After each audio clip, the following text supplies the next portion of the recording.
Hey, Cooterville, what's good? Welcome back to Everyday with Jay, where we review, commentate, and laugh our asses off through the day together.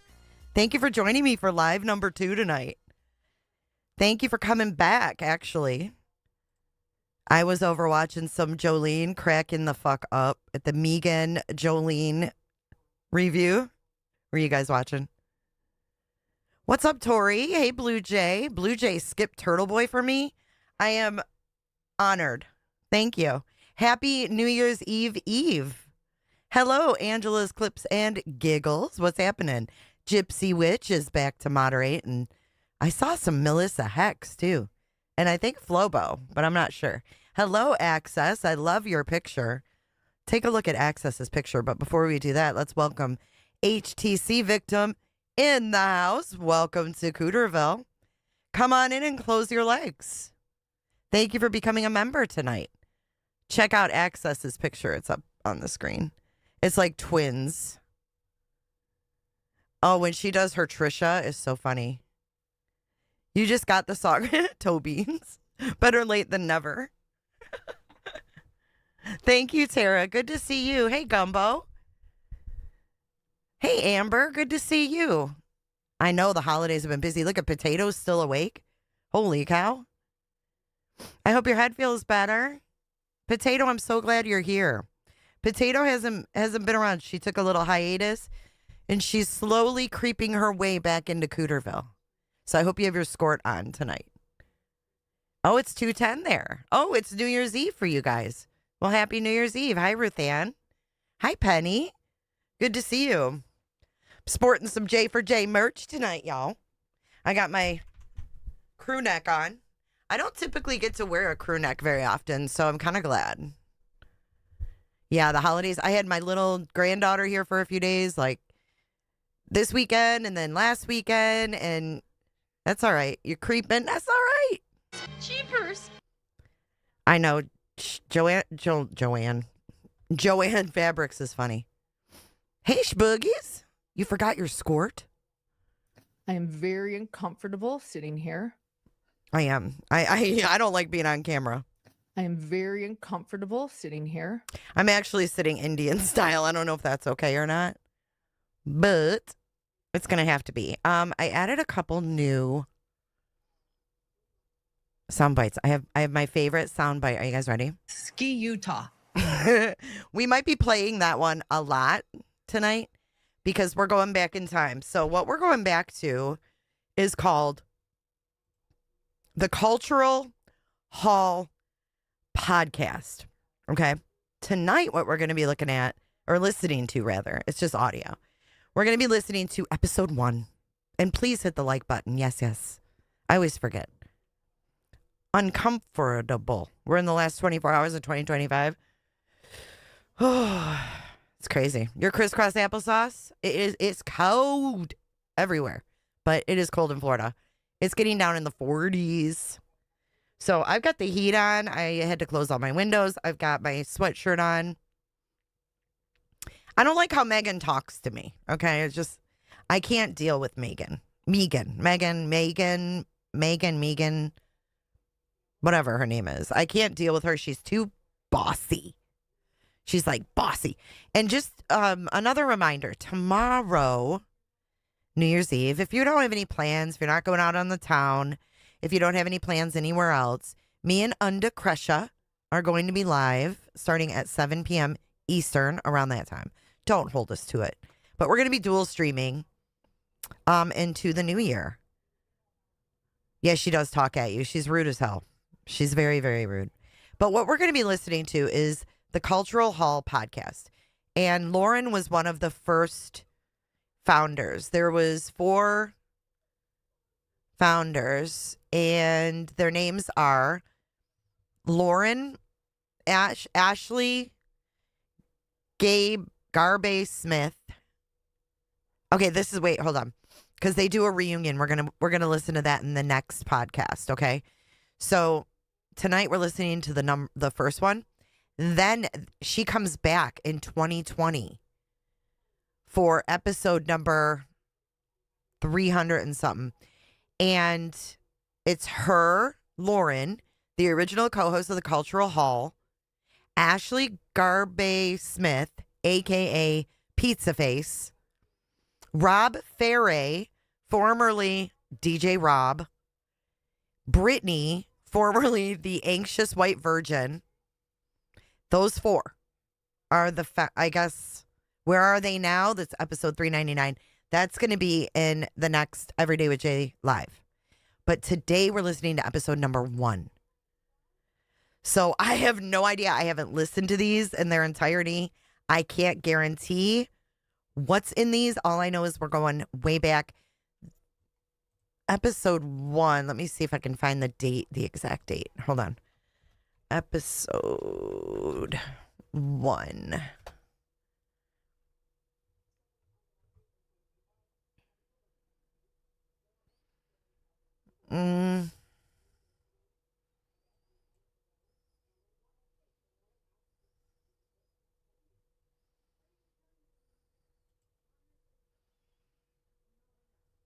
They replay. Oh, April. Okay, here we go. April of 2011. Oh, we've got some chapters. So the chapters in this is going to be, here, let me give you the link. This is the very first episode, but they re-aired it as episode 400. So, the Cultural Hall and how it came to be, meet Lauren, meet Richie T, interest in church history and the people of the church, Deseret News article, LDS Church drops student wards, stakes for YSA units, the mystery Stacy weighs in on the news, marriage and life, discussion around single adult wards, pros and cons, Brad's thoughts, and the Mormon Times article hitting the mark. 17-year-old Tessa Howard breaks the junior ROTC shooting record. And then they have the outro, an awesomely awkward post-outro continuation thing. That's what it says. This is straight from them. Oh, Linz, you're sick? Dude, you got that shit on that cruise. I hate to say it, but you did. Yikes. I hope you feel better. I'm going to send you 3 things that you need to order off Amazon if you have the COVIDs. I had it so bad. I came back from Michigan, and I think it was the end of August, and I was sick as a dog. I was so sick. I thought I was going to die.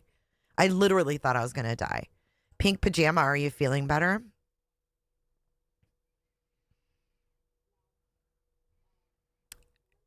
I got the heat on too, Bella. You ain't alone. You ain't alone. All right, so it could be the flu. The flu is bad. The flu is bad. But I'll send you the 3 things I got that really helped. I was sick for like a month. Bloom Flower Bar, thank you for your super chat. Cute doggo. If you need help figuring out weird Mormon lingo, let me know. I was in that awkward bubble for 35 years. Wow, were you really? Well, thank you. Absolutely chime into the chat. Oh, it's okay. If you guys want to do a cooter chat, it is pinned at the top. It is a way to stop me in my tracks because I might be like this. Listening with y'all always. I never get up and leave, but if I'm like this, it means it might be a little puff passy time, or it might be just, doing something not inappropriate, but, Anyway. Hey, Becky. Thank you guys for your support in advance. Let's take a listen. This is, again, April 2011. Lauren Johnson, then, on the Cultural Hall podcast, episode 1. Production at the beginning of this. Wait, hold on. I guess we should probably have some sort of formal introduction at the beginning of this. Thank you, Silva. Some laid out and we already have a guy with the list. We should have a formal introduction. Good Lord, okay? Now listen closely in the beginning. A huge nugget is dropped. And because I want to preface this, remember the drives from Pocatello to Utah for dates. Remember that? Okay, listen. Maybe down the road we will, like a produced doom. Have some music. Yes. Yeah. Yeah. A disclaimer certainly that this is in no means meant to represent the Church of Jesus Christ of Latter-day Saints. Glad that's the first thing you would say in an introductory. Yes. Or anything, or any of its affiliates, or it never stands to be any point of doctrine or something that should be shared from the pulpit in either a testimony meeting or as part of a talk, as I heard, and then that establishes it to be true. But correct. The Cultural Hall podcast, thank you so much for whoever it is that may be actually tuning in and listening to this. And by tuning in, I mean downloading it and listening to it. To wherever you are. Yeah, welcome. with loving arms, we welcome you into the program. We do need some music. That needed music right there. And maybe a little that little organ playing at the beginning. I don't know. We'll figure it out. We can get David. Fine line between organ spirituality or like horror movie. Exactly. Organs. Yeah. Maybe a little horror organs. Little horgans? I'm not sure. Combining the word. Wait, what? What did he just say? Did he say horrigans? Hey, Bree, what's happening? Good to see you. Like horror movie. Exactly. Organs. Yeah. Maybe a little horror organs. Little horgans? I'm not sure. Combining the word. But finally, it's the Cultural Hall podcast. This has been a kind of vision of mine, certainly for, I want to say, almost 3 years. Lauren. Hello. And I met together. That was 2 years Over ago 2 now, years right? ago. Mm-hmm. So over the Christmas break of 2008. Decided on the name. And this is where we came up with Cultural Hall podcast. Thank goodness it's not Green Jello or some of the other terrible names. And if I can find that old paper, we'll share that in a future podcast of names turned down for the Cultural Hall podcast. But we met together, it would have been winter of 2008. My life in a little bit of turmoil at that point. I think maybe for both of us. Yeah. I don't think maybe at all. I think probably definitely. For both of For us. the both of us. And so kind of been back and forth. Lauren then went and... moved to Pocatello, Idaho. Made my life a little bit better for a couple of years. Yeah, so she dated him. She dated the guy Sim. Bing bong. Thank you, N. Kenda. Jay, you're one of my favorite YouTubers. Appreciate all your work to bring us great content. Thank you, N. Kenda. That is so nice of you. I am honored for you to say that to me. Thank you. This is weird, right? Like we dated. Hold on, let me go back. I'm 8. Decided on the name. And here we go.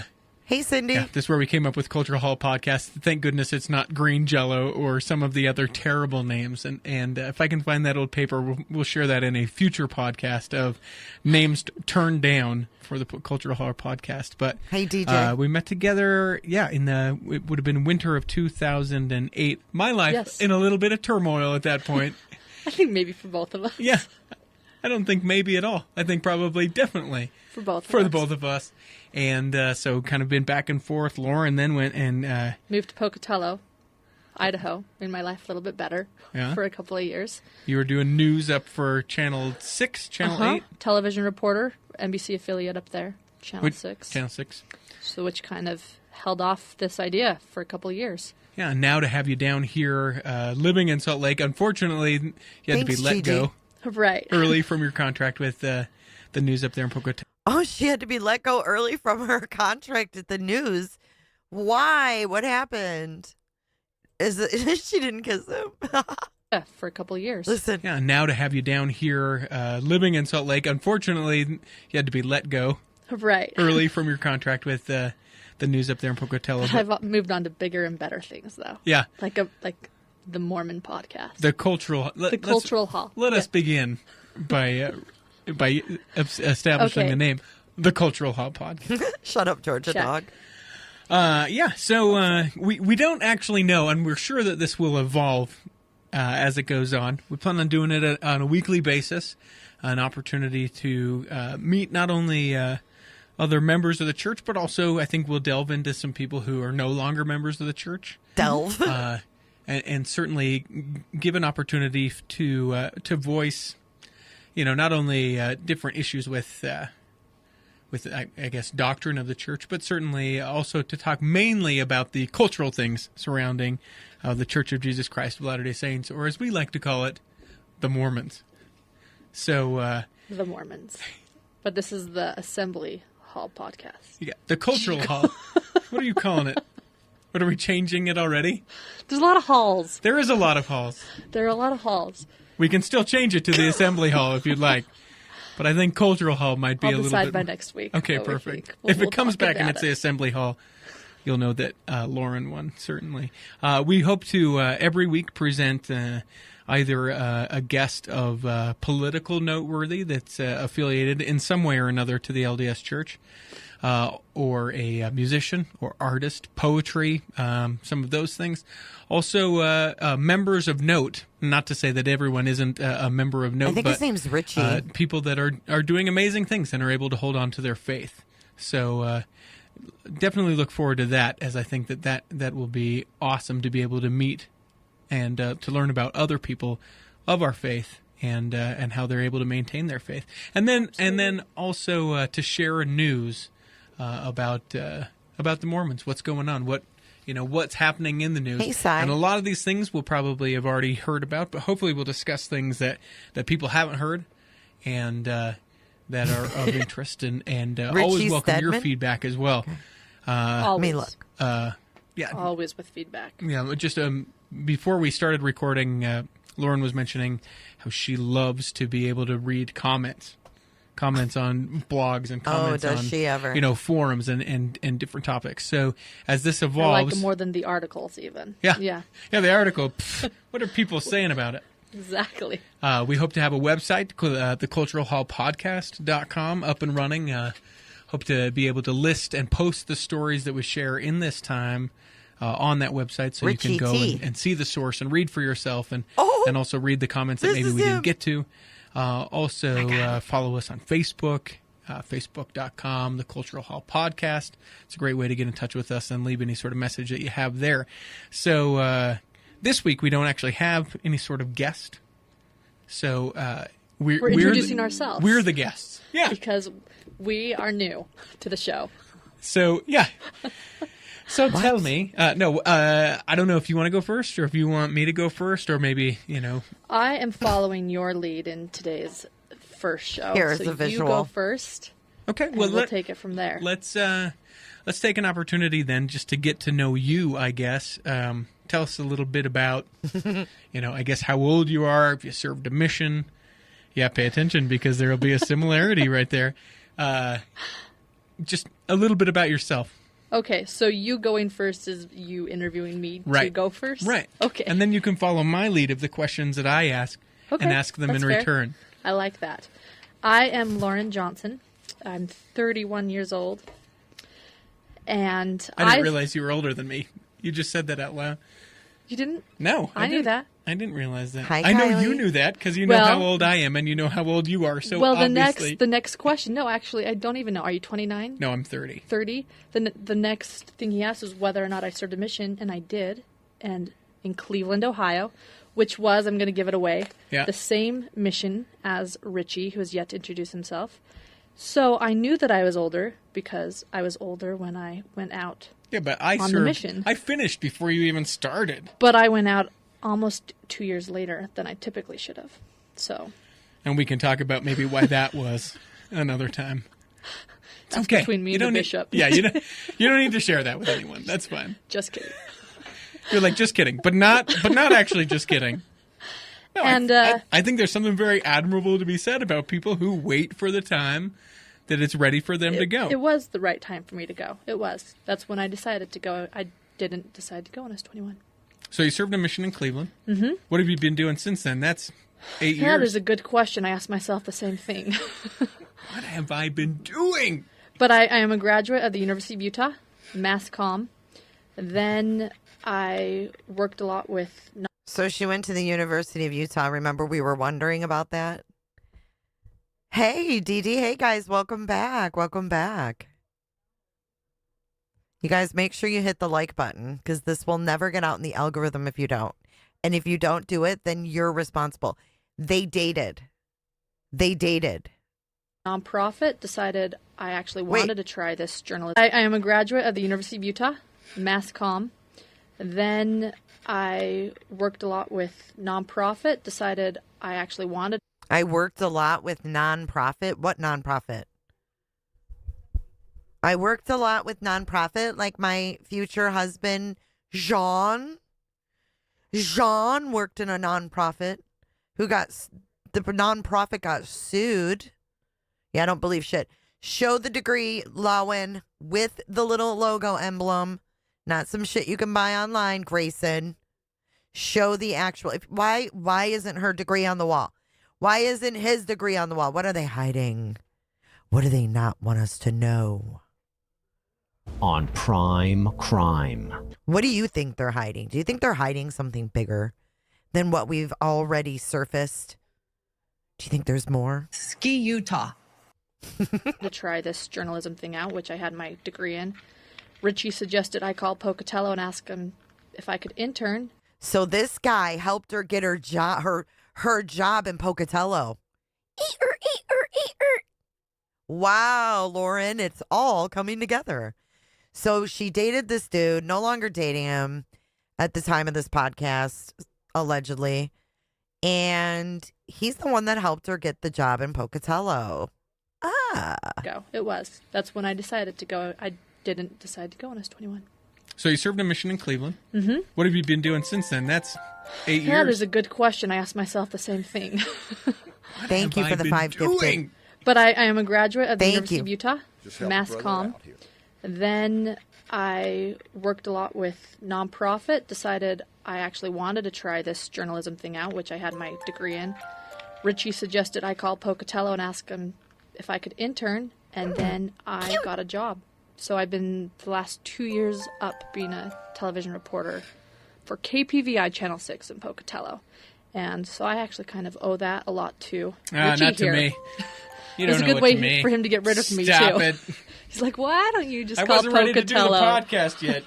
Go sit a spell at Pocatello, and then you can come back and we'll do this little podcast and then we'll talk, thing. which is exactly what happened. I called Richie, I think, a week after I found out I was going to be laid off. See, up there in Pocatello, they give you 60 days notice. Yeah. And we're going to get you to keep working for us. For the next 60 days, and if you leave before then, you don't get unemployment. But luckily you get to be on unemployment for a little while. So Thank figure you, it Blue. out for them. It actually was very nice of them. So you can figure it out for the next 60 days what you're going to do. And I called Richie, and now here we are. Richie. And Wasn't Gigi. I meant to call tell Richie. you the Bishop Storehouse in this area is open until 7, so we can wrap this I up was and then you gonna can ask head you. over, get yourself some hot cocoa, and I have a couple of friends letting me live in their basement right now. What? I am living the dream. yeah, well, Mormon dream, single and 31, and the American dream, living broken with in friends. the basement. What is happening right now? Cheyenne making it rain more cooters. Thank you for dropping 5 more. Thank you for the gifted cooterships. If you received one, make sure you say thank you. I know you're not a little child. I don't need to thank you, or tell you to say thank you, but I did anyways. She says, "Welcome to Cooterville. Everybody close your legs. Everybody coming in, close your legs. Close your legs. 2026 is the year of the green. Always about herself. Letting me live in their basement right now. I am living the dream. Yeah, well, Mormon dream, single and 31, and the American dream, living broken with in friends. the basement. 31 and single, the Mormon dream. How old was she when she married John? 35? At least it's not with your parents, right? That's true.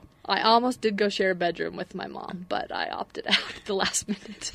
Decided maybe. His basement room came open at the right time. Dude, we got a room in the basement.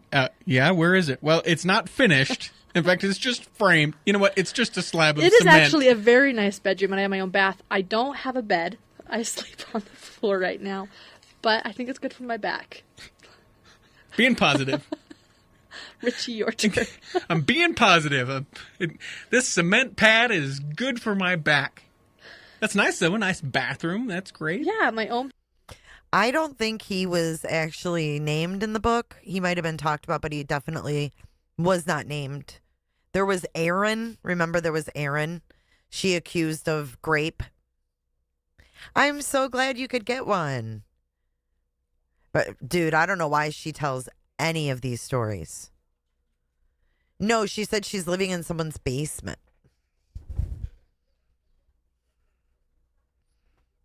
Thank you, Cheyenne. I think Richie already had her, Bree. I think he already got a little something. Hey, Mama Bear. She was on the floor in California, too. Remember, she said, he pulled his mat away from me. Hey, Tootus Batootus. Remember that? She's like, he pulled his mat the other direction or something. These nuts. Bath in my own bedroom, and friends that are giving me an incredible deal because... Free, I hope? Or is it just they're making you pay a little bit of rent? Do you know what? They're not making me pay anything. I am paying a little bit of rent on my own. Because you feel a responsibility to do it. I want to contribute, but they would not worry if I did not pay them. They're two good friends. Married friends? Married friends. How is that? Is that an awkward situation? He's so nosy. No, well, I knew them both before they even knew each other. So... Married friends, but she knew them before they knew each other. Hey, Vogue. I was really excited about the two of them getting Hey, Maria. together. And were you instrumental in the two of them getting together? I like to think I am. There's a few other people that try to claim that they were... I was the one that introduced him. No, I was. But I would like to take credit. Yes, I was the one that made him a MySpace profile so that she could be connected to him. So this was a little while ago. Oh, you don't still have a No, MySpace? Slippers and lip gloss. I got rid It of my was a while MySpace. ago, yeah. And then they got married in the Hawaii temple. Oh, wow. And I was at their wedding. Two good friends of mine. Mm-hmm. I believe you know them. So I think that you introduced me to them. We should Yes. also, as Why a is matter it of full secret? disclosure, Just say once who they upon a are. time, Lauren and I dated. Now, since that time, I've gone on to... He fucking just comes right out with it. Why did he bring this up when they're talking about a wedding? Did she want to marry this dude? What made him talk about that? Or maybe because he's married. I got rid it of my was a while MySpace. ago, yeah. And then they got married in the Hawaii temple. Oh, wow. And I was at their wedding. Two good friends of mine. Mm-hmm. I believe you know them.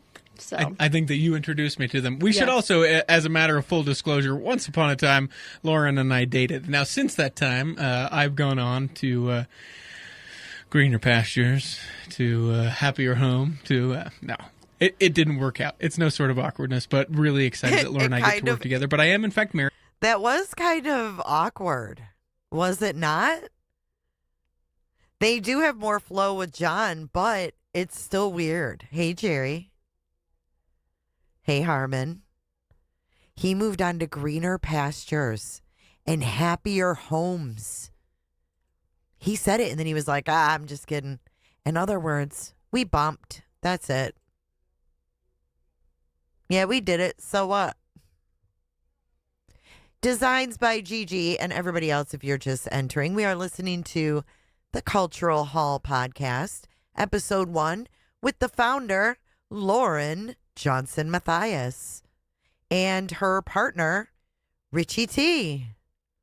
Richie T. We got visuals on the screen. No, it ain't over. It ain't over till the fat lady sings, Bree. know them.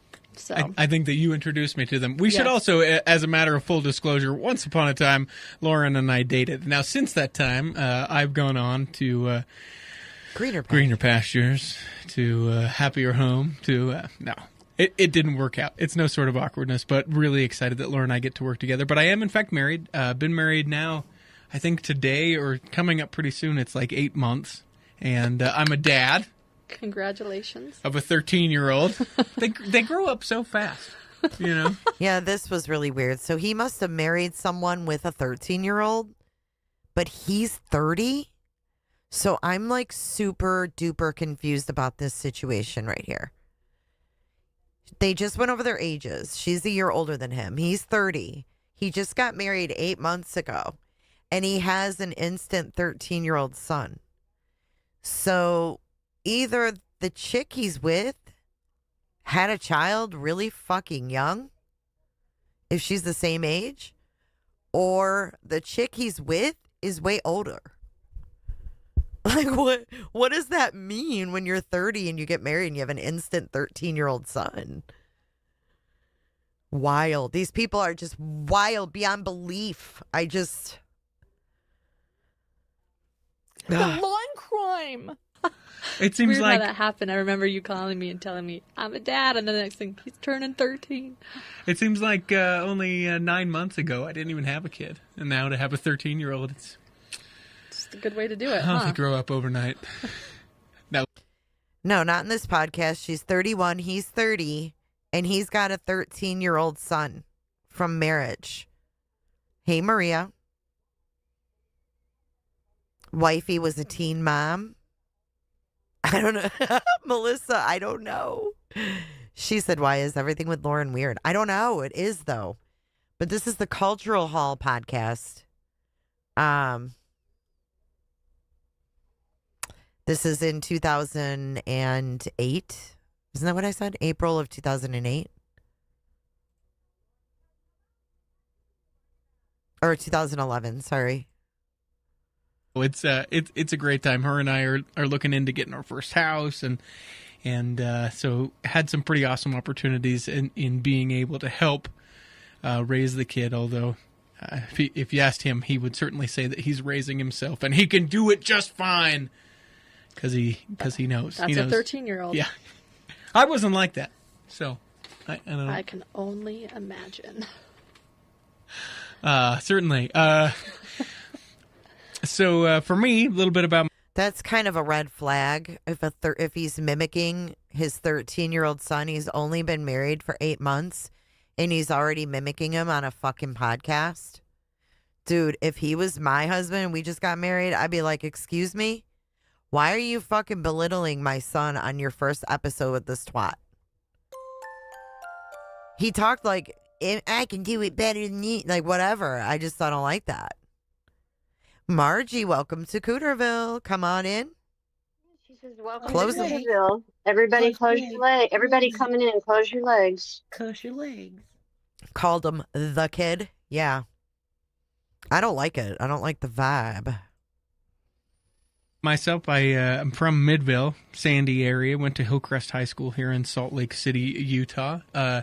Graduated in '98, and then went to Southern Utah University, which is in a little town south of Salt Lake in Provo, a couple hours. I went to Southern Utah University, where I studied theater, majored in theater, and I minored in dance. I was involved with.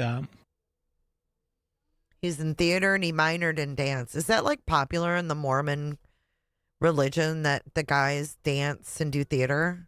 Seems like it's. Remember, we saw Deo and his friends doing like that musical thing. Do you remember that video? Hey, Ren, welcome in. Ren, I got a surprise for you.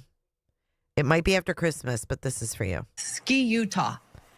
No, in this podcast, y'all, it's 2011. She's 31 in this podcast. Chin Plant, I love your name. Thank you for the super chat. A big hot dog lips kiss from you to you from this trapped chin. Happy New Year. Happy New Year to you, too. Here's some tongues for you. Ski motherfucking Utah. Why are they flirting and doing a pod together? I don't know. Hey, Richie, if you happen to hear this, hit me up. I want to interview you. Mama Bear, thank you for upgrading your membership today. Thank you so much. I appreciate that. Hey, Cooter Clippers. I'm just saying. The college radio station down there. That's how I got my love for radio, and began interning in a radio station in the summer of 2002. You know who else was a DJ? And then interned again summer. You know who else was a DJ in Utah? Trisha. Trisha was also a DJ in Utah. Except she was meeting people like Eddie Van Halen and cool stuff like that. Like, Trisha's a rocker. She was like rocking it with Eddie Van Halen and shit. He's like this little pussy. Kylie. 2003, and then when I graduated in 2005, that's 7 years for those of you that are counting from beginning to end. I was counting. It took me that long. Then got a job here. I work for X96 in Salt Lake, and X96. Ironically, produced the Radio from Hell show. So that certainly is a different kind of thing than what this podcast will be. I think a little bit of irony, though, in the Mormon world is a good thing. Yeah. You've done a good job. Well, thank you very much. Radio from Hell, I believe. Giving them a good Mormon voice, I think. Well, thank you. You're welcome. So that's a little bit about me. Other stuff I like doing. I love being outside. I'm really super excited about summertime coming on. My big thing, and I should ask you this because I didn't ask you this, Lauren. Okay. My big thing about the church, the thing that I love, is early church history. I think part of that stems from serving a mission in Kirtland, Ohio, and being able to be around the Kirtland Temple and the Newell K. Whitney store and all of those things. But I agree with that. But my passion is, 1830 to about 18. I start to fade out about 1856. So in that really kind of early. What was 56? Why 56? I was just shooting in the dark. Okay. Just those early, like those first early years. Specific year. Okay. Once we kind of got to Salt Lake, I stopped caring. Okay, there you go. That makes sense. Because I was raised in it, raised here in Salt Lake, and so I feel like I know a lot about that. But I love learning and going to visit. I hope you feel better, Jim. I've been to Kirtland and been to Independence and been to Nauvoo. And just love soaking up that time, learning about the sacrifice of the early members of the church. Is it up in the air, Ren Rocks? She did start Cultural Hall. I can show you that she did. I'm going to pull it up right meow. Church, being able to actually see the places that I've read and heard all the stories about, that to me is something that I really love about the church. Kind of is affirming thing for my testimony. So definitely with the early She's church. Like, not to completely follow in your footsteps like I do so often, but I would have to agree and say that's something I love too, and it could be because of our mission. We both served in the Kirtland area. In fact, we lived in the same apartment building, of course, at separate times, but it was that Kirtland area where we both served, and cute. I adore church history, early history. I enjoy the people of the church, which is what this podcast is really going to be a lot about, are the people and the multiple different types of people. We're all in this together. This is one religion, one faith, but there is a array of unique and interesting people within the religion we all call our own, and I think it makes a fascinating I need an analogy here. Give me one real quick. I'm terrible at analogies. My wife will tell you. Quilt? Yeah. No, oh, wow, Kim. We're like at homemaking meeting. We're like a big quilt. When we put the quilt together, we are a patchwork of individuals. Now, you bring a piece, and I think there's no way that piece can fit with this piece, but you know what? It does. With a little needle and thread. Yeah. Oh. The miracle of a little needle and thread, and together we're one big quilt. But going back to that, I do love that. I think that sometimes we can underestimate the uniqueness of our members and what we all bring to this faith. Well, and not only underestimate, I think that so many times it's people that... we think that a Mormon person or a faithful person has to be a certain way. Mm-hmm. I don't think so, Jackie. You are Mormon, so you have to be soft-spoken. You have to be meek. You have to be, Republican. You have to be, all of these things that we kind of funnel into being a Mormon person. And I think that, to me, similar, again, now I'm piggybacking off of you, one of the things that I really love is the differences in the people in the church. And how people are able to say, you know what, I believe in the prophet Joseph Smith, and I believe in the Book of Mormon, and here are some other things that I believe in.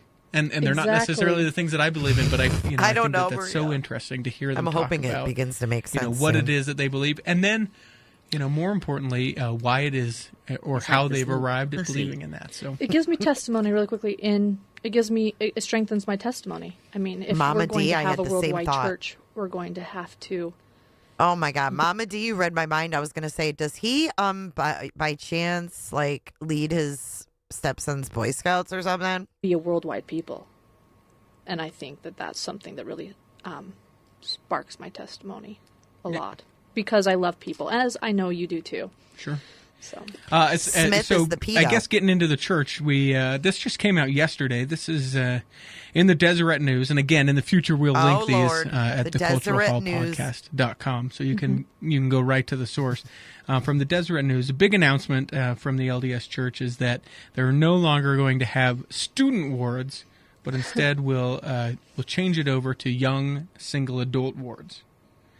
Scott Taylor from the Deseret News writes, 55 years after it created its first student wards and stakes at BYU, the LDS Church is doing away with its student unit designation, and in its place are newly formed young single adult wards and stakes throughout Utah as the Church of Jesus Christ of Latter-day Saints. So, wake up. Well, I read that wrong. And in its place up. are newly formed young single adult wards and stakes throughout Utah as the Church of Jesus Christ of Latter-day Saints reorganizes, realigns, and renames its congregational units for Mormons ages 18 to 30.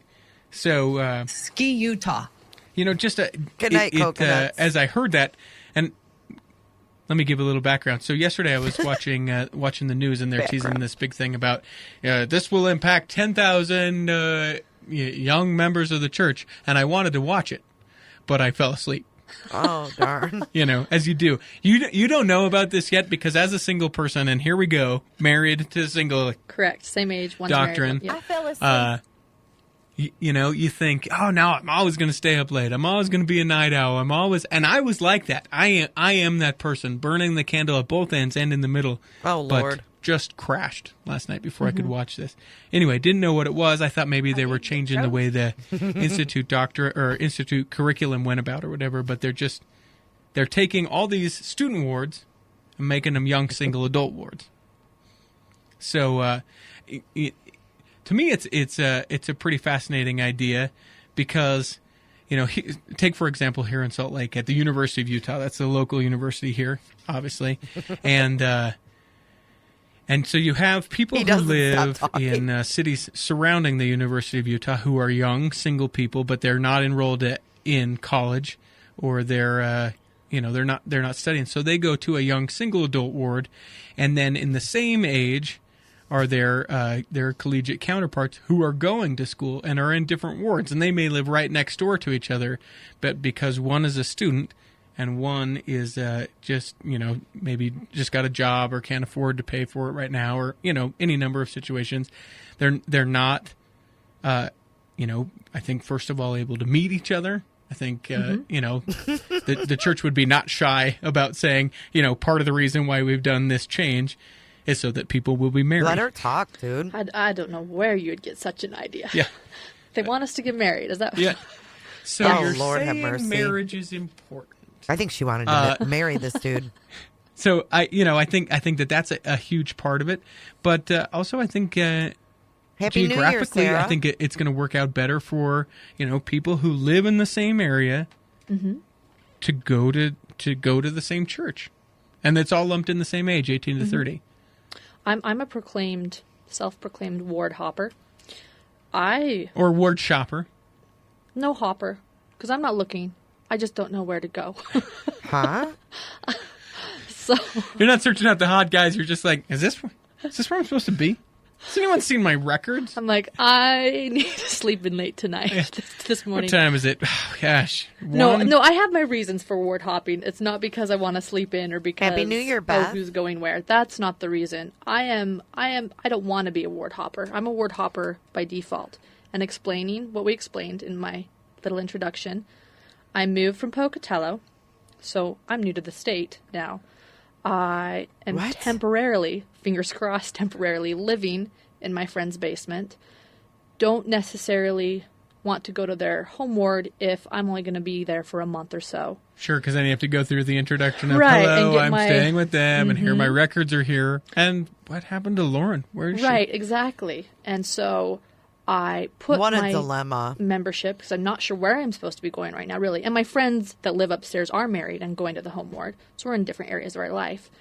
And so I put mine into, I grew up in Salt Lake as well, so I put mine back into the home ward where I grew up, where they are temporarily. I even explained to them, I'm not less active.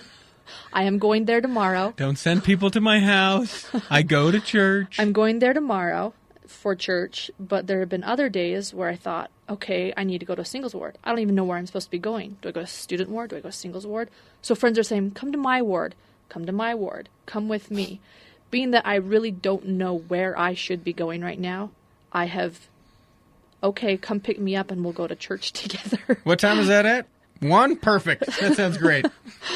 So 9? Oh. Ward hopper by default, and I think there is a lot of confusion. I think this sounds like a great idea to say there's going to be a singles ward for each, or there's a stake, a home stake, and it's going to be that same kind of area, and there'll be no student wards, no singles wards, yes, singles wards. What are they called? Young single adult wards, the YSA wards. I almost don't fit in anywhere.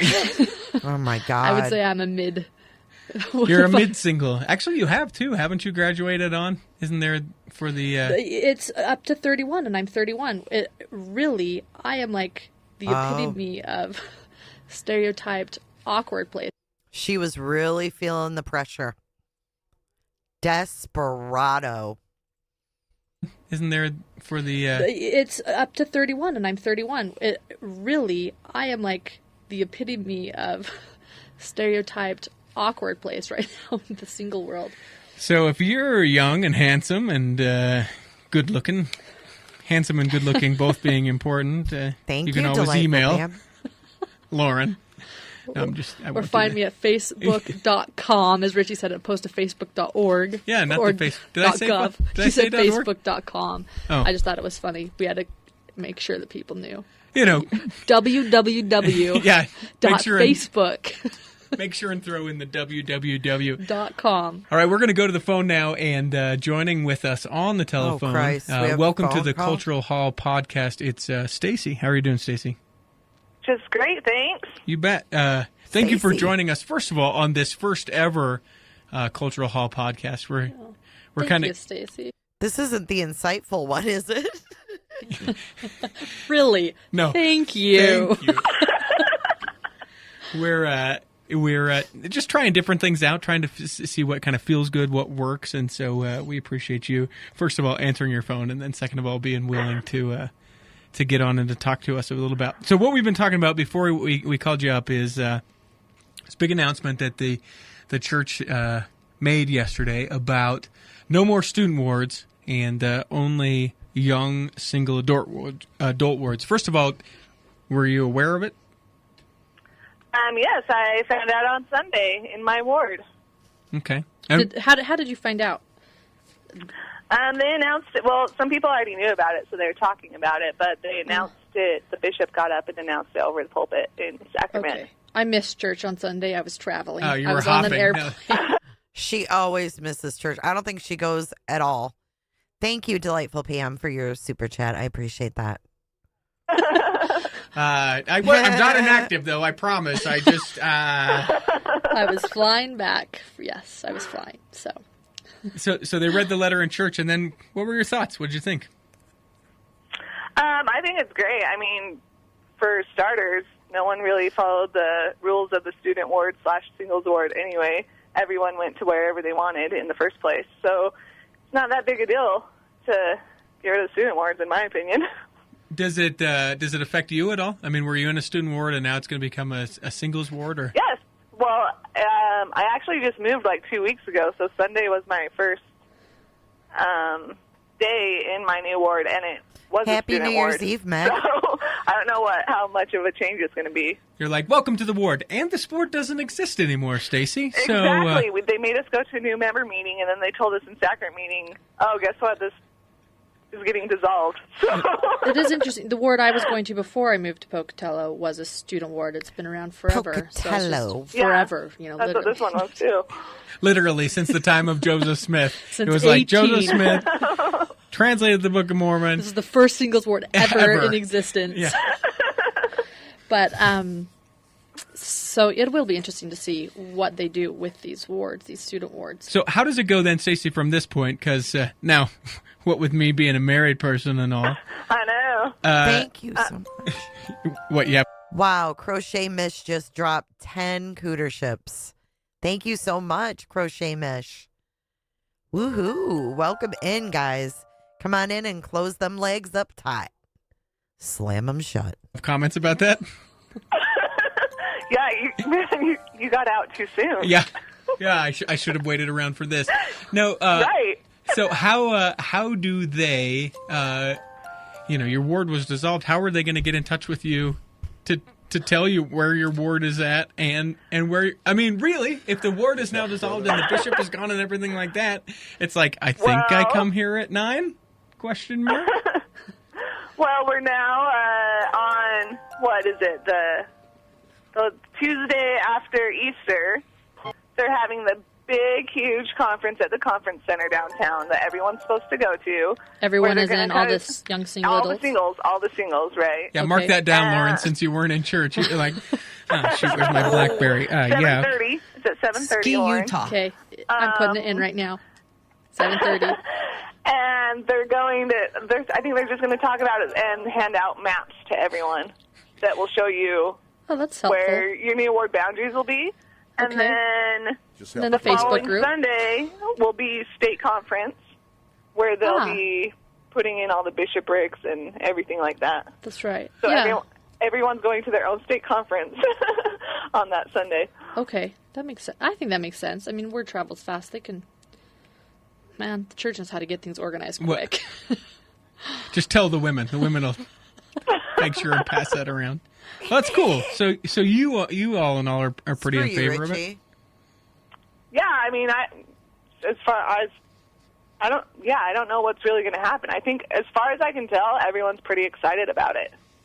Well, very cool. All right. Well, thank you for.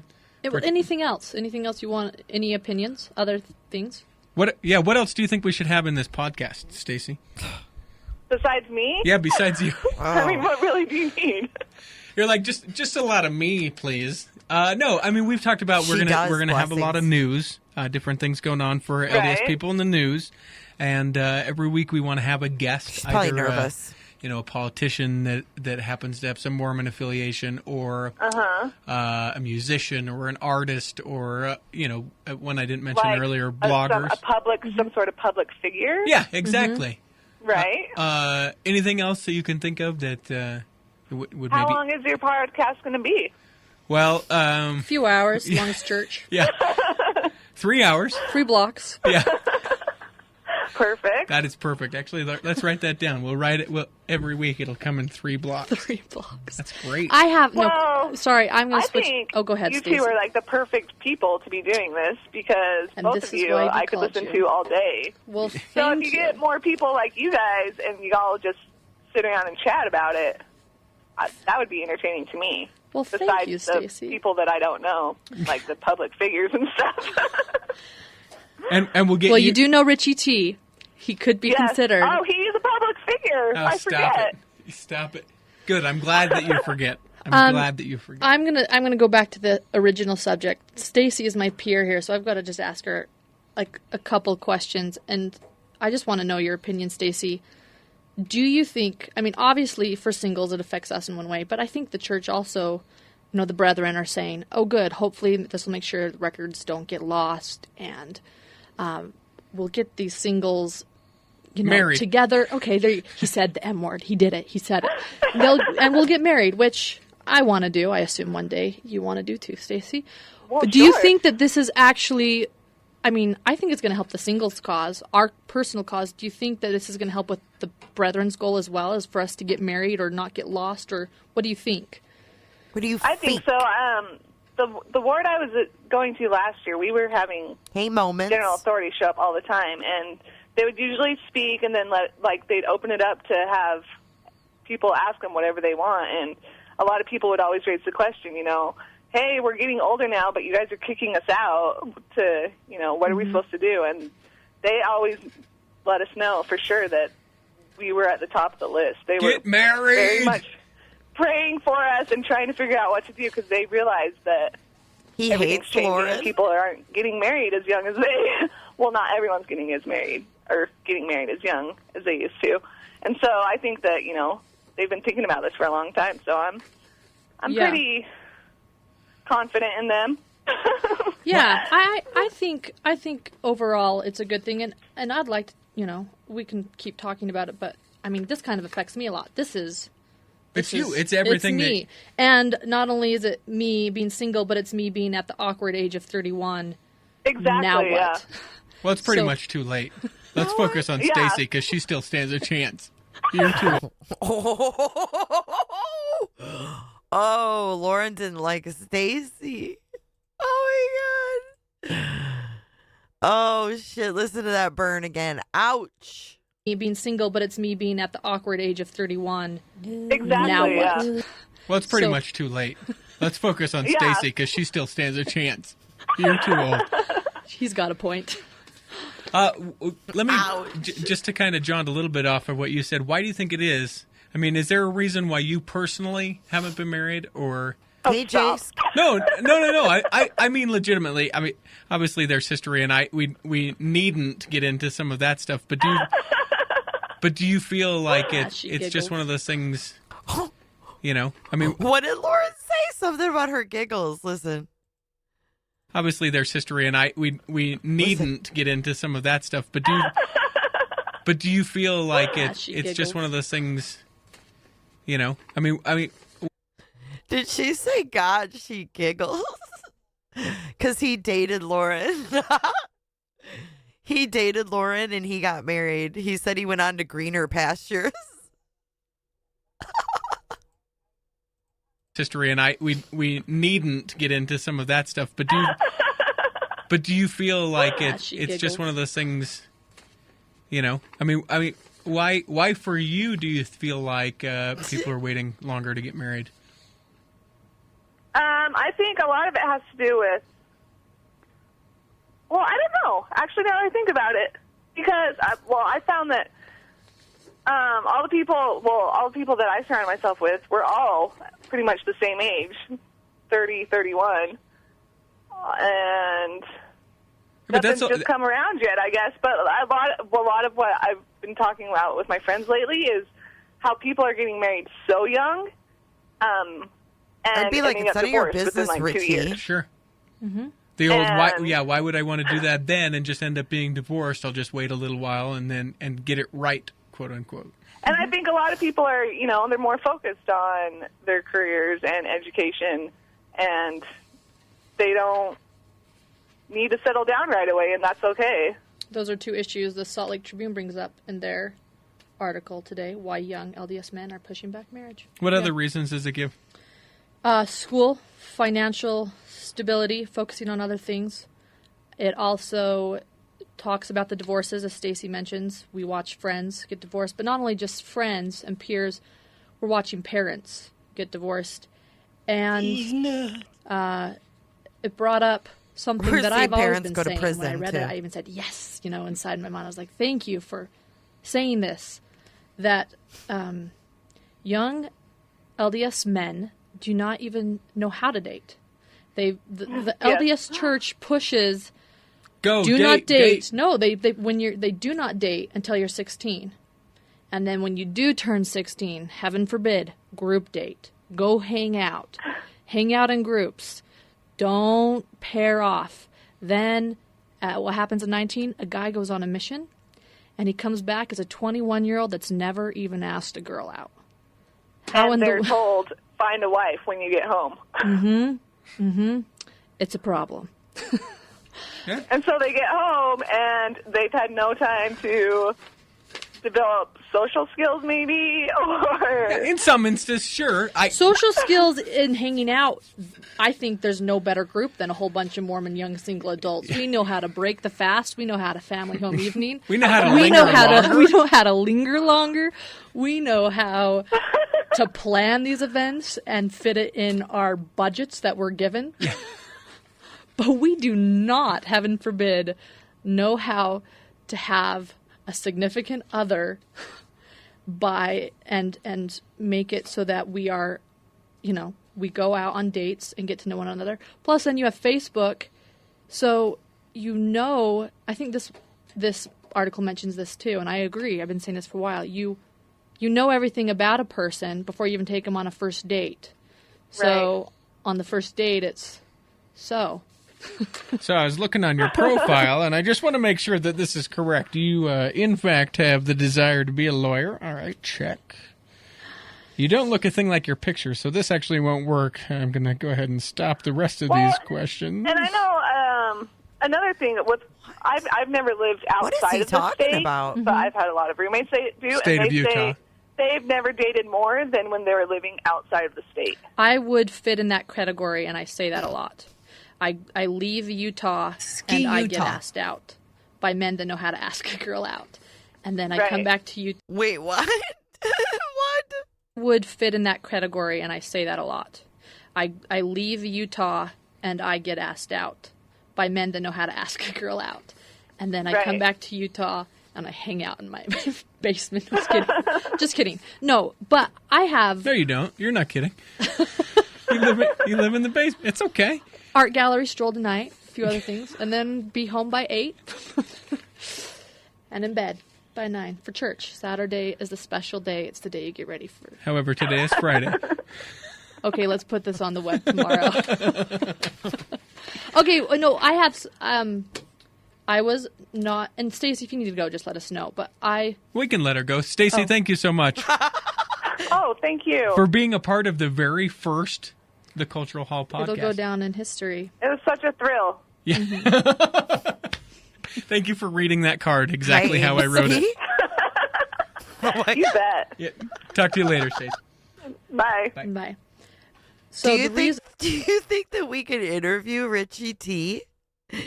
Colleen Ann, he is snarky as fuck. He did the basin.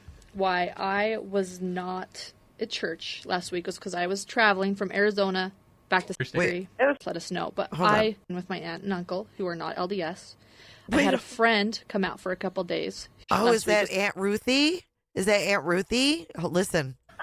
You bet. Yeah. Talk to you later, Stace. Bye. Bye. So the reason why I was not at church last week was because I was traveling from Arizona back to Salt Lake. Mm-hmm. I had been in Arizona staying with my aunt and uncle, who are not LDS. I had a friend come out for a couple days who's my age, LDS, and also single, so 2 girls. I have an older brother who's still single, so the day before this what is it called? Absolution of the student ward into the singles ward. It was the day before this announcement, and my aunt finally said, What's going on? You LDS, people want to get married, and you seem with it and capable. And so, what's your deal? Or just what is it? Are there not men out there? What's going on? And we both kind of looked at each other, my friend Bryn and I, like, oh, where do we even start? Bryn? There's so many different theories and so many different issues. I mean, it's just a whole bunch of ideas. And I thought her friend's name was Abby. Delightful Pam with so much support tonight. Thank you, Pam. Welcome in. Thank you for becoming a member, and thank you for your support of the channel. I appreciate you and like having you here.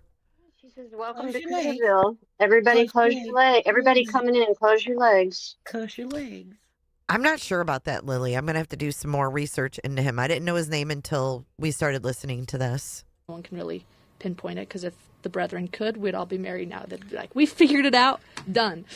But I brought up singles wards. I said, you know what? I said, the funny thing is they don't give us a reason to get married and seek companionship. We go to a singles ward where we have hundreds of peers around us. Following sacrament meeting, we get to go to the linger longer. Following the linger longer. For those who don't know what a linger longer is, it's after church. It's essentially food and an opportunity to hang out and talk to people. And the food is free, right? They always give us free food. Then they linger longer. Tomorrow is family home evening, and this is what we're going to do. And once again, food's going to be there. Family home evening. And then the next week's the break the fast, and then the next week... And the break the fast, for those who don't know, is Fast Sunday. It's essentially a meal with everyone after church. Mm-hmm. We have about 3 or 4 activities. He looks like Richie Cunningham. When really involved in a singles ward, and you're not ward hopping, you have about 3 or 4 activities a week where you get to go hang out with all of your mini peers and have very much so a family, a community of single people where you all help one another out. The LDS faith is known for, helping out their fellow men, and so it's not and fellowshipping. Oh yeah, they're really making sure to take care of everyone. Do you have a need? Call your home teachers. So then, are you saying you think it's counterproductive that the way the young single adults ward are? Well, let's just say that they just keep saying, don't hang out, don't hang out, don't hang out. Yet they're giving us multiple opportunities a week to hang out and get to know one another. I mean, I'm not saying it's completely counterproductive because there's so many pros and cons to each side. As a single person, I'm also so grateful for singles wards for so many reasons. So I can't just say this is absolutely counterproductive. But hey, Lulu, perhaps a counterproductive aspect to the singles counterproductive are the fact that they don't give us enough need to date. We don't have to go seek companionship. We have companionship. We have companionship and responsibility. How can you even think about a family? Right. And then, ironically, as we explained this to my aunt, and Brenda and I were both agreeing on this topic, she thought it was interesting, and then the next day this came out. And as a 31-year-old, seeing the pros of singles wards, and there are so many, I can't be, and I'm so grateful for them. I'm in the awkward place of saying, I don't really want to go to a family ward. I feel much more comfortable at a singles ward right now, but now I'm 31. I don't know if get up there a little bit. I don't even know if someone would take my membership records now because they're becoming more strict. Yeah, probably not. Which would then leave me to continue to ward hop. No, there's wards established, at least here in Salt Lake. We're lucky in that there's like the mid-singles wards where it's 31 to 45 or something like that. And there are pros and cons. A pro, just, to be fair, I think because of great singles wards, people do meet each other. I think that singles stay active that wouldn't otherwise. I think there's so many benefits to a young single adult ward as well. But? Well, being that I really like comments, we talked about that earlier on in the podcast. We know you do. That I enjoy reading comments. You like deleting comments. There was a comment on the LDS churches doing away with student wards. Welcome, Bulu. That hit home because I am 31, the official age of being kicked out of a singles ward. And Brad Smith from San Francisco, California wrote this.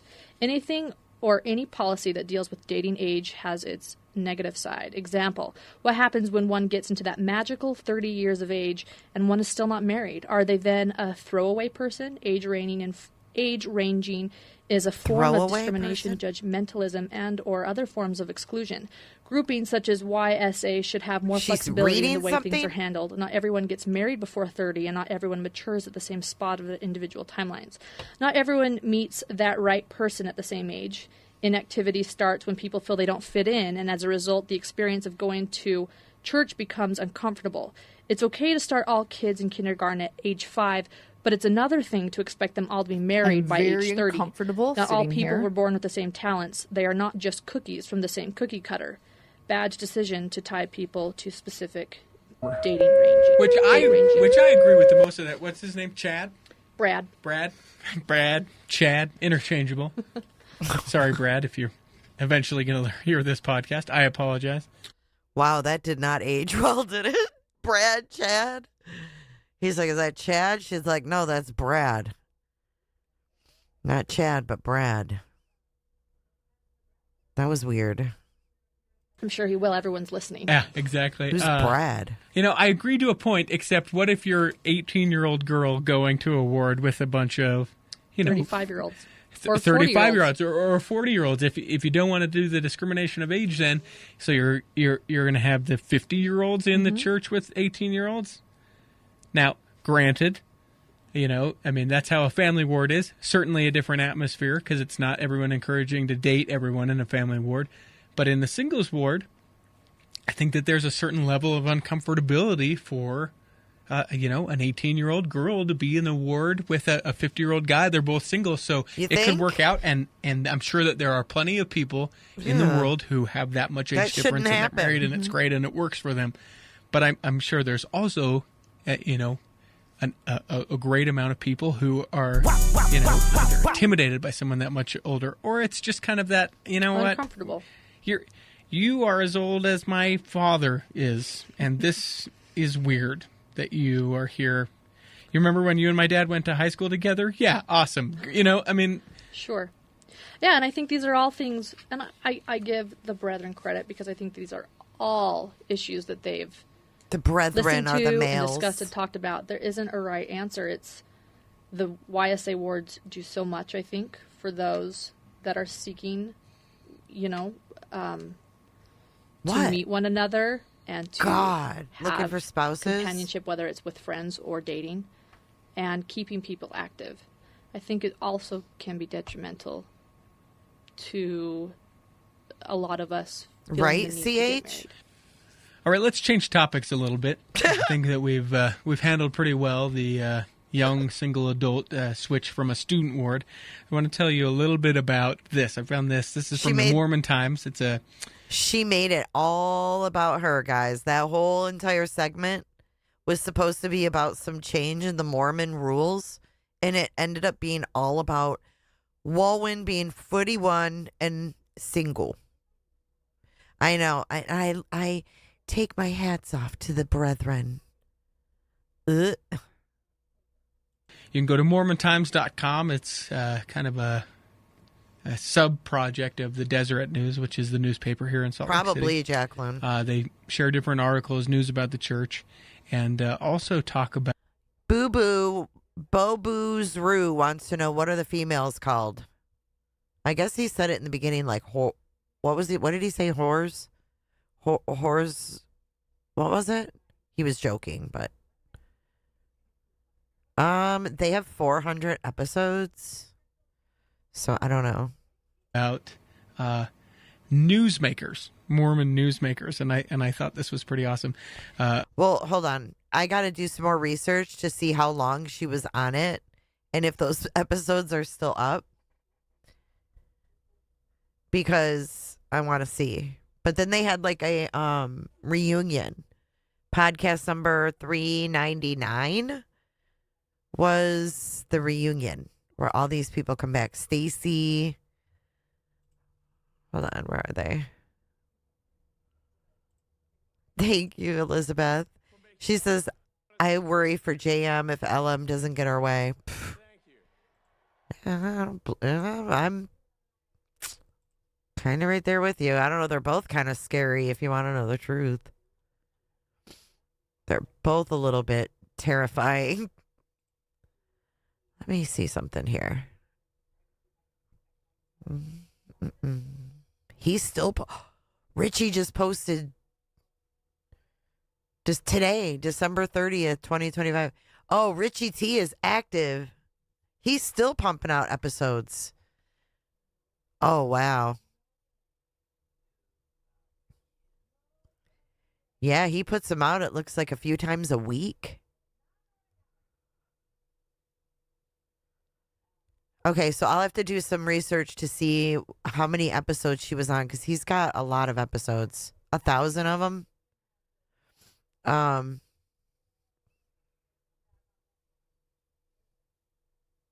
This actually says August 12th, 2011. I should show you the screen. Hold on. So when did she decide she wasn't going to be Mormon? Was it when when was, like, how do you do this?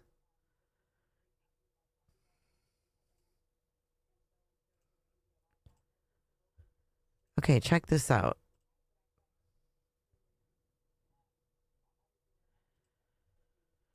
All right, let's put Richie over here. Okay, so this is episode 1 right here. Lauren and I are glad you found us and hope you stick around for a while. This is Richie T, August 12th. Then there's one August 26th. They have a stand-up comedian on here. September 1st. So I'm going to have to go back and see. Oh, look, hold on. I got to sneeze. Phew. Oh, my goodness. Sorry about that. Let's see if it's on here. Hey, it's me, Richie T. Thank you for subscribing, or, well... I'm still in Made, and then it's very good song that... Okay, right? I can't wait. I just like... Ooh, that's good. Jimmer Power, I like every that. day I need. You could. No, I'm liking it now. I really like that. Okay, Lauren is on that one. Wow. Okay. So I'm going to have to go back through and see. Thank you for the bless yous. I'm going to go back through and see which ones she's on and how long she was on them. Oh, my goodness. This is a whole ass can of worms. All right, let's get back to it. We're almost done with this one. Here we go. A young woman, 17-year-old left. Latter-day Saint by the name of Tessa Howell. Tessa. Has recently broken the Army Junior ROTC national record for target shooting. Really? Now, actually, since she broke the record in December, the record has been broken. But this article talks about how she knew how to stay on target. It's actually a pretty cool story. Interesting. She says when she's going to shoot these these targets, she says, I think of the scripture in Joshua chapter 1 verse 9, and in that verse, for those who don't know, says, have not I commanded thee, be strong and of good courage, be not afraid. She says, I'll repeat that in my head, and it helps her refocus. I like that. Shooting coach First Sergeant Terry Thompson said the record is the result of strenuous practice Howell has put in over the last 2 years. She's very driven, he said. Once she sets her mind to do something, she's really going to work towards that to try to achieve it. Howell is the second of 8 children. I know, and she started shooting competitively in the winter of her freshman year at Ozark High School. Thompson said Howell was disciplined and practiced very hard.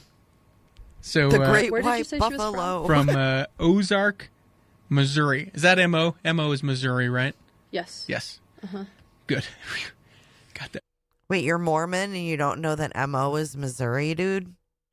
Isn't the main hub in Missouri of the Mormon church, like, they think Jesus is coming back to Missouri? Is M.O. Missouri? Warren?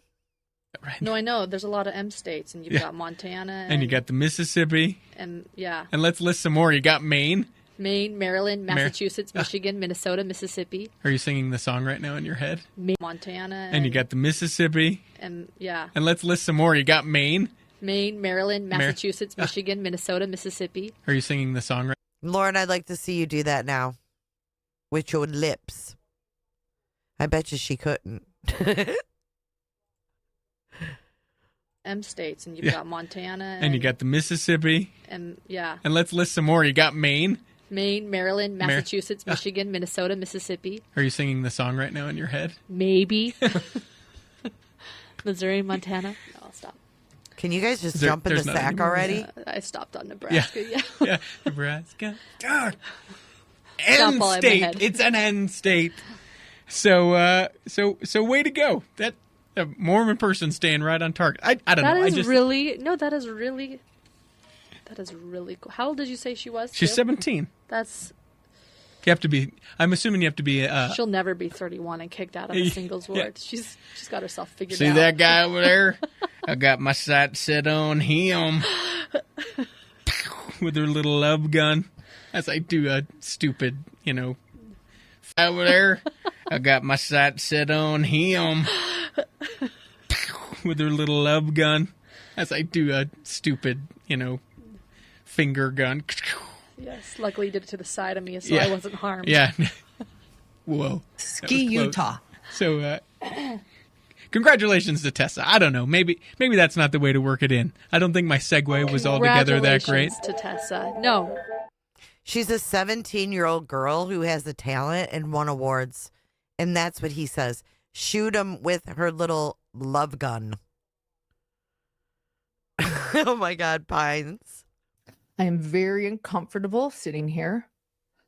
It was. In the future, I'd like to, and we as we were studying the stuff that we wanted to talk about on this podcast, this is one of the things that I wished, and perhaps we can get her on next time. I wish that I would have seen beforehand and said, hey, let's get Tessa on the phone, tracked her down a little bit, and tried to get her on the phone with us, because it'd be interesting to hear the story of how that works out. And recognize her, give her her 15 seconds of fame here on the Cultural Hall podcast. Because that's what we do here. Yeah. We give those 15 seconds away. I've never heard of Tessa Howell until the Cultural Hall podcast. Whoa, there she is. There she is. Mormon Times is just the people that produce for us. That's just paper. Who reads the paper? Not me. Turn on my but iPod, listen to a everybody podcast. turns on the Mormon podcast. The Or Cultural Hall downloads. Come on. Okay, let me practice. Cultural Hall podcast. Yeah. Not Assembly Hall, not Mormon. Yeah. Cultural It Hall. is a Mormon podcast that could Right. be played at the Assembly Hall. However, it is the Cultural Hall And podcast. as you're listening to the Cultural Hall podcast in your vehicles today, remember that it's called the Cultural Hall podcast. Yeah, if you're at the gym, I want you to stop. Put down the weight. Just go ahead and yell out the Cultural Hall podcast. I'm learning what my podcast is called. I think I've got it. Oh, yeah, Lauren, I heard you're doing a podcast. What's that called? Some Mormon thing. Tessa shoots a gun. No, that's not it. No, Assembly. I'll have to get back to you. Hall something. Cultural Hall. The Cultural Hall podcast. And it's the, right? The. Yeah, is the, as in the. The important part. Yeah, because there's no other. It's the Cultural Hall podcast. I like it. That's what I was hoping to hear. The Cultural Hall podcast. So, Packet? What the hell are these two on? You'll get it. I promise you'll get it. But for right now, I think that'll do it for us. It's the Cultural Hall podcast. Look for us online in the future at the Cultural Hall podcast. Now I'm doing it. Thanks. The Cultural Hall podcast.com. With Richie and Lauren. Yeah. Find us on Facebook. Become a friend or like us. With Richie and Lauren.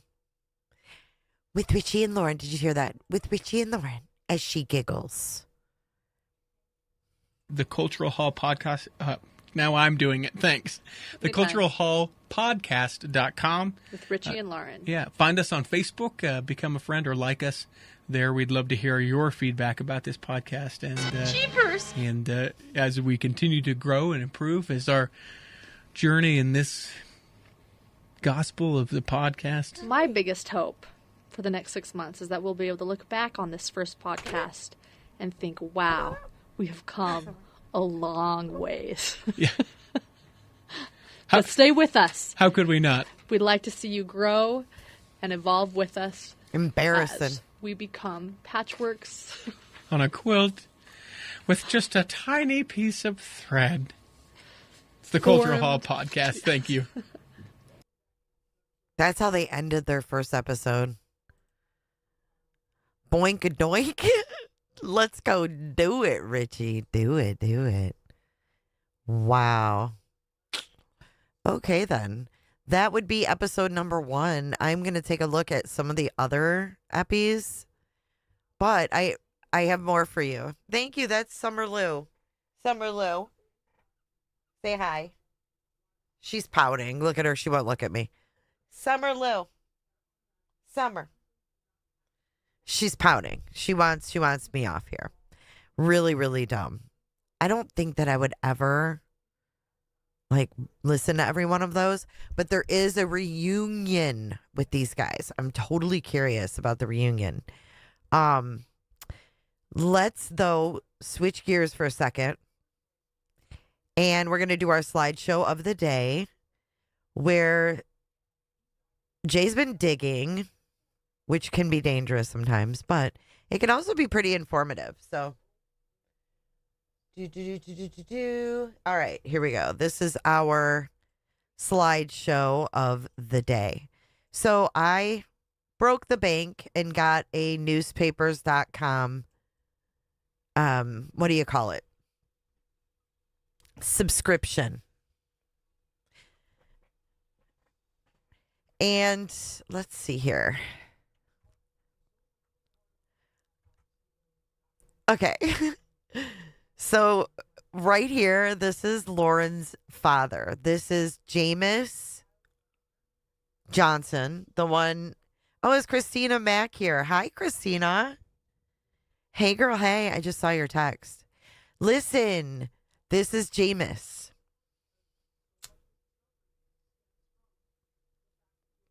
Hey, Chelsea Diaz and everybody, if you would like to send me an email, the mods are going to put my email up.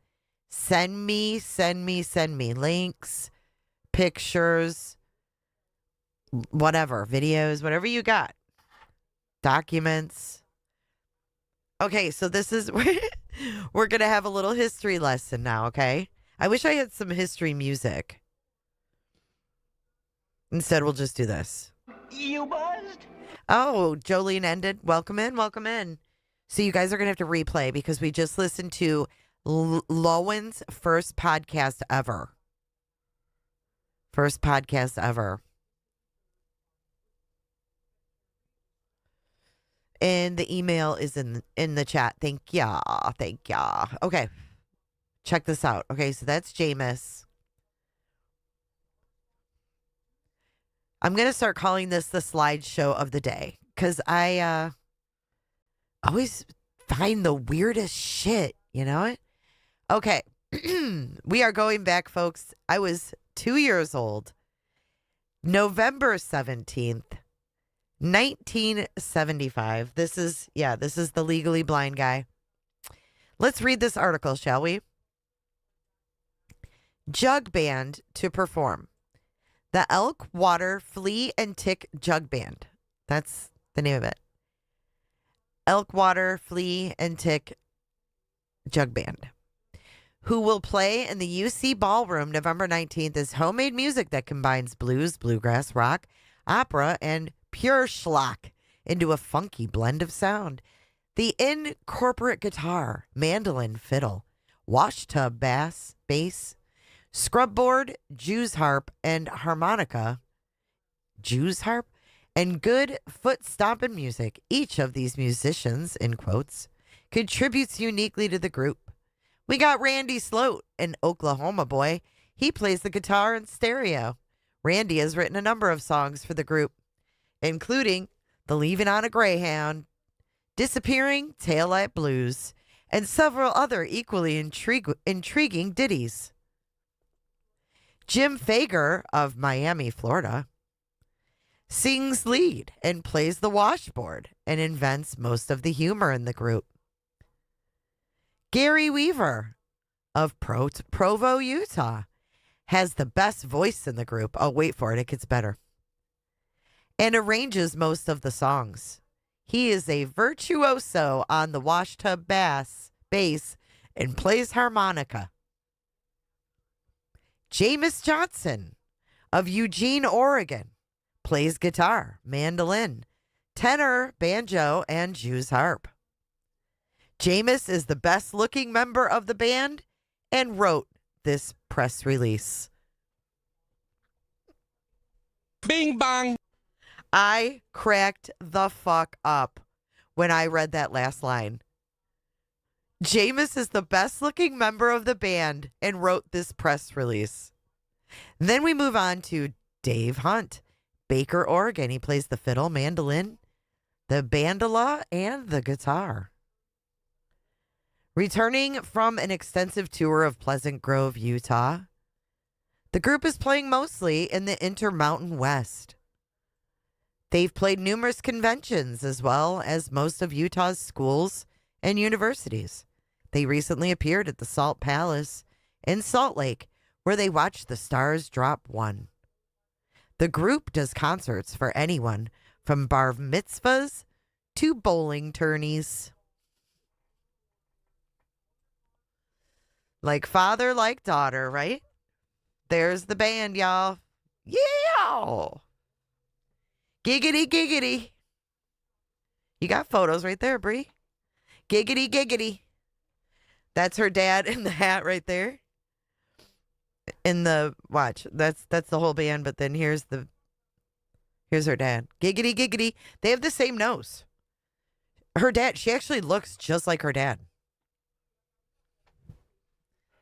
He's the best looking one in the band, and he wrote this thing. Kind of like how she wrote her own stolen identity story. Remember that? This is 1975. This is well before Jameis knew that he was going to scam a bunch of dairy farmers. Hey, Sarah. I've only heard juice harp, not Jews harp. Yeah, I thought that sounded weird. I was like, Jews harp? But yeah, November 17th, 1975. Lauren, I wonder if you even saw this. She may not even know. Yeah, he doesn't look blind. I don't know when he went blind. Lord only knows, man. Dude was in Eugene, Oregon. Addison, welcome to Cooterville. She says, welcome to Cooterville. Everybody close your legs. Everybody coming in, close your legs. Close your legs. Every little puzzle piece makes it make a little bit more sense. Yes, that was our slideshow of the day.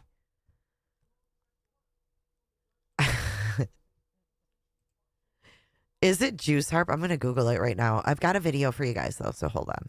Let me look that up really quick. Juice harp. Yeah, it says juice. Oh, it's an alternate name for the Jews harp. So that is the actual name. I've never personally heard that before, but I just Googled it. So I will look more into that podcast and see what we got. Okay, so let's get rid of our slideshow of the day. I hope you enjoyed. Hurrah, hurrah for slideshows. Let me get that off the screen.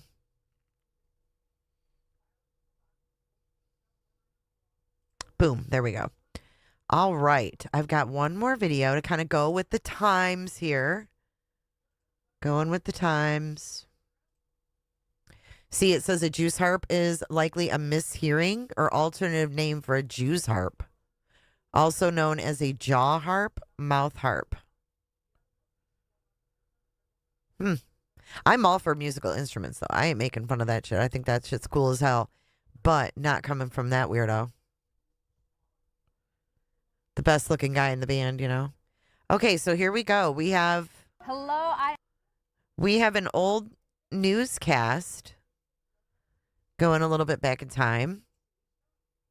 Credit to Pines for dropping this one. I haven't seen this one yet. This is called Desert Industries Grand Opening, Cedar City. Hello, I am at the Cedar City Desert Industries. It's the grand opening. I'm here with Brooke Yates. She's the Desert Industries manager, and she actually met me really...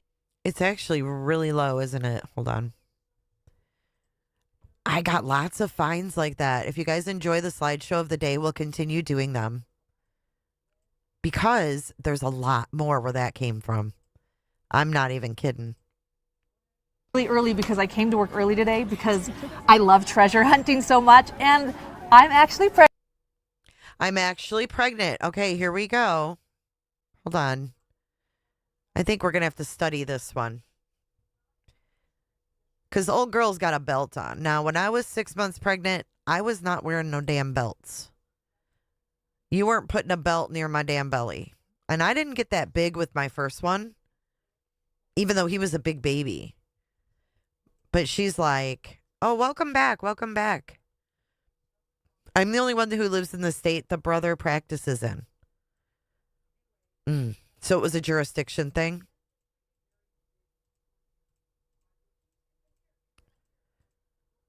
Okay, hold on. Chocolate covered bacon, pellet grills. Well, isn't it funny? Her dad's band name was like, what was it? Flea, lice, tick or something. And she did that lice thing for the news. Does it sound like that? Boing, boing, boing, boing. Okay, so here we go. I'm actually pregnant, she says. All right, let's start it over now that I've got it big. Jump scare. Hello, I am at the Cedar City Desert Industries. It's the grand opening. I'm here with Brooke Yates. She's the Desert Industries manager, and she actually met me really early because I came to work early today because I love treasure hunting so much. And I'm actually pregnant, 6 months. And believe it or not, thank you. Good. For a first, we're so excited, little boy. I actually bought this outfit, this maternity outfit at Desert.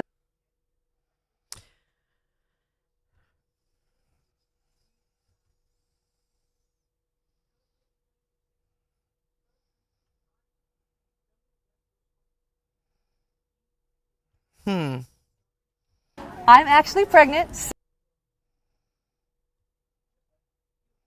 I all of a sudden just got a hot flash. No, this isn't '08. This is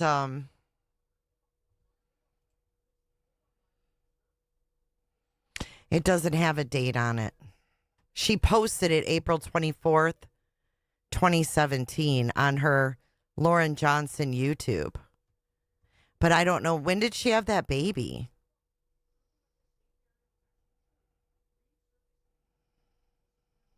Pines. I know. Oh my God, I just got like really hot. 6 months, and believe it or not, thank you. For a first, we're so excited, little boy. I actually bought this outfit, this maternity outfit at Desert Industries because I have one of those jobs where if you wear the same thing within a week, people are like, don't you have any other clothes because they see me on camera.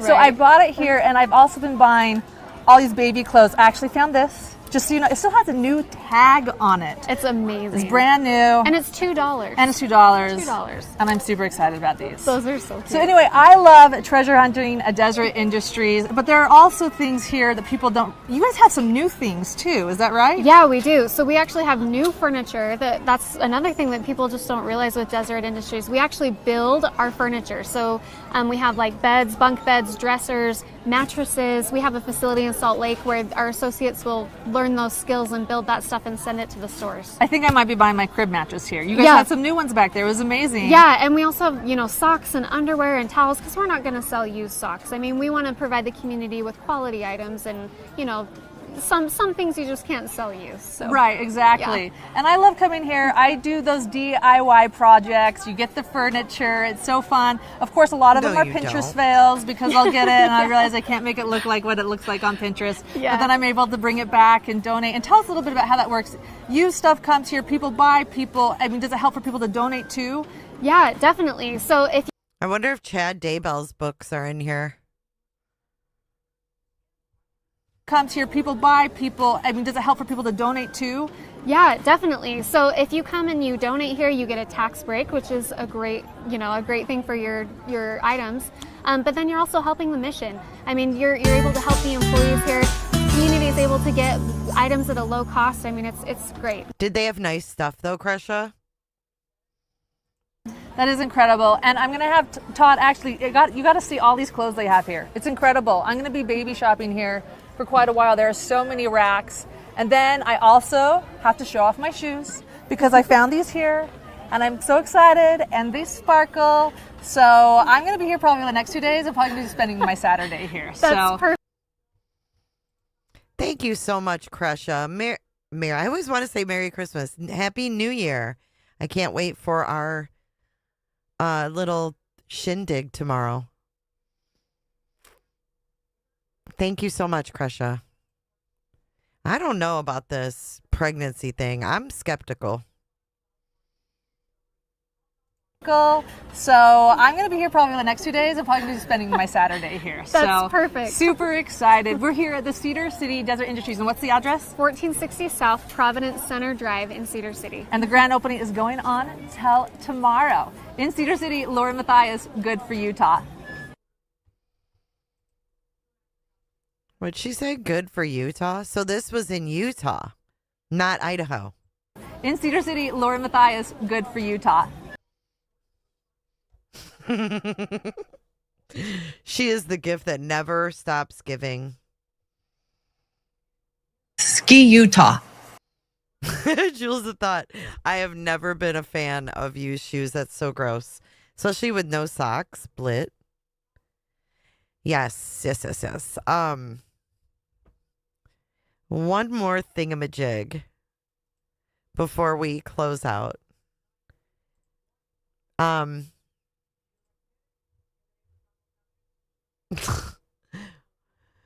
Oh, ski Utah. All right, one more thing before we close out. I want you guys to either go to Crush's community, my community, wherever it is you want to go and share to your communities, share to your social medias. Here is a video that I put together for Kay's comment that Lauren and Hidden True Crime deleted. And I want to share this because I think it's very fucking important that everybody share it. Share. This is a video that I put up on J is for Justice, my other channel. If you're not subscribed there, I just put the link in chat. Let's take a look at this, and we will reconvene after this video's over. The following post was sent to me by Crusha, the daughter of Kay Vallow Woodcock. She also asked that everybody please share this on their social media. If you are unfamiliar with who Kay is, Kay Vallow Woodcock is the biological grandmother of Joshua J.J. Vallow and the sister of Charles Vallow, who adopted J.J. before he and his sister, Tylee Ryan, were murdered. She became a prominent family witness and advocate in the murder trials of Lori Vallow Daybell, helping alert police when the children first went missing, and later speaking out in court about the loss of her grandson and brother. Says, Kay Vallow Woodcock posted a comment on Hidden True Crimes. We respond. Okay, so she commented on the respond video. Last night on 12/29/2025, she expressed her belief that the comment might be deleted soon, so I wanted to capture screenshots to ensure that if it is removed, Lauren won't silence my mom again. Please share her message with everyone on social media. So we're starting on the left, and it says, oh yes, I am here. When I realized 4 years later how unprofessional LM is by taking full advantage of our kindness during the worst time of our entire life, she lied, manipulated, she used us. The person you see on YouTube is not the person she is. Takes credit for other people's work or good deeds. I never felt dirty until I learned the true Lauren and how she operates. We were extremely vulnerable and she swooped in. We happily allowed and helped them build their channel. Our story is the foundation which built this channel. It's disgusting. And I won't be a bit surprised how quickly she will delete my comment here. During Charles's Arizona trial, Lori, she actually pulled me aside during a court break and started telling me all this mean girl BS with Lindsay and others. Who would do that? I'm in a very stressful emotional state and she dumps this shit in my lap. She struck my daughter Crush's channel, Difficult Research, the night when I asked Crusha to air my grievances with Hidden True Crime. I needed to unburden my soul. My daughter, JJ's aunt, Charles's niece, my son Todd's sister couldn't be more of a victim family than that. She tried to silence me and Crusha. That was wrong in every sense of the word. Whew. I am not sure Hidden True Crime will survive this, but you can bet I will be watching. If I see her befriend another victim in an unprofessional manner to get the inside scoop, then trash them behind their backs, which she's building her channel on, I will be a watchdog from now on so she can't do this again. She isn't who she proclaims to be, period. Two-faced, 24/7. Puking face. It's taken time for me to process the last two Arizona trials before I could think about how awful Lauren truly is. I can go on, but it's all I want to say tonight. Take care.